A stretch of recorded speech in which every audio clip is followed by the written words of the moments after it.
ये इस्राएली प्रजा जो थी, परमेश्वर की निज प्रजा। और यहाँ हम एक टाइटल लेंगे कि परमेश्वर इस्राएलियों को 40 साल तक जंगल में क्यों चलाया। किसी के पास जवाब है? नहीं है? परमेश्वर ने अपने निज प्रजा इस्राएल को जंगल में 40 साल तक क्यों चलाया?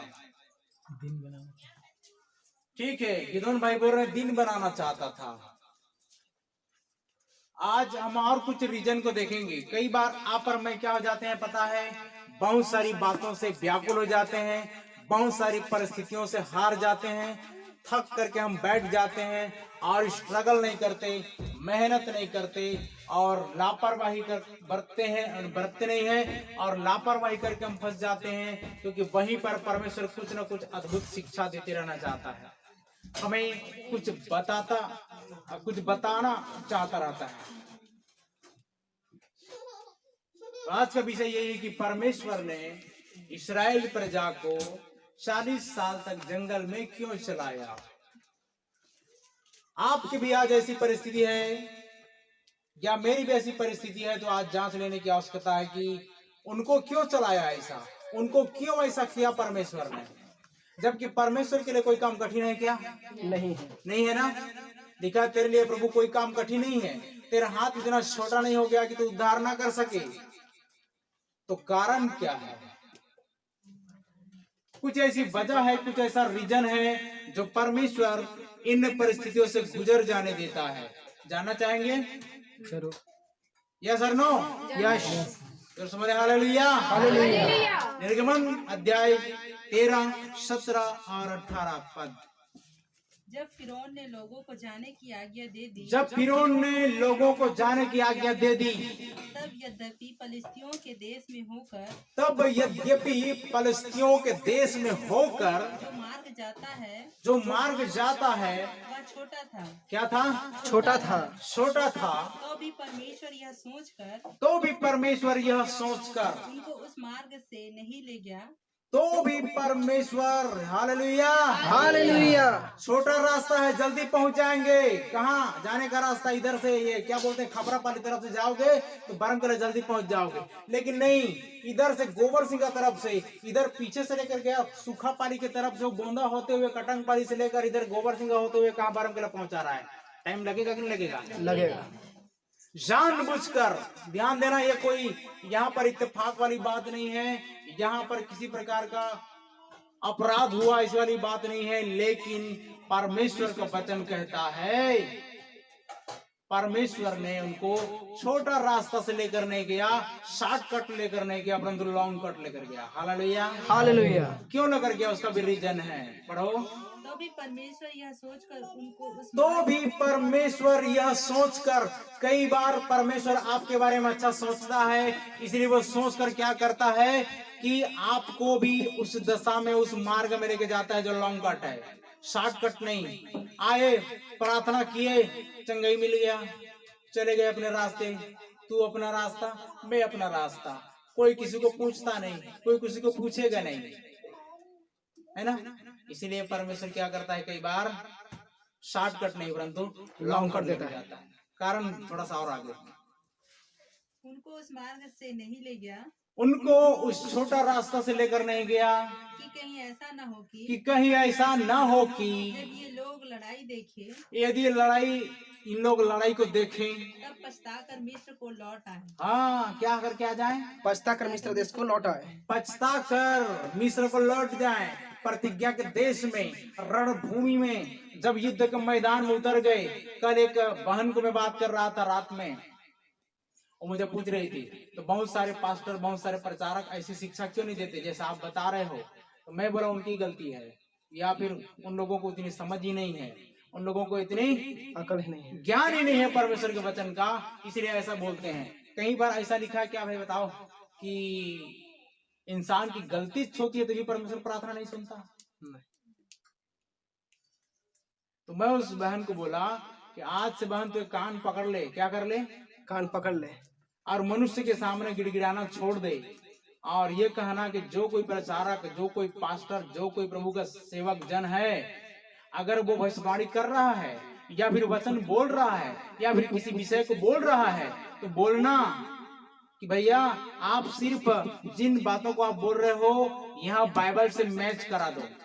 आप जो बोल रहे हो 100% सत्य है। वचन का एक भी सारांश मुझे दिखा दो, वचन का एक भी लेख मुझे दिखा दो, मैं आपकी बातों को मान जाऊंगी।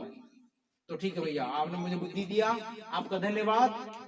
40-45 मिनट समय दिया आप लोगों ने आपने, इसलिए मैं आपका धन्यवाद करती हूँ। और ये बुद्धि देने के लिए धन्यवाद कि आपसे मैं पूछूंगी। Hallelujah, hallelujah, hallelujah, hallelujah.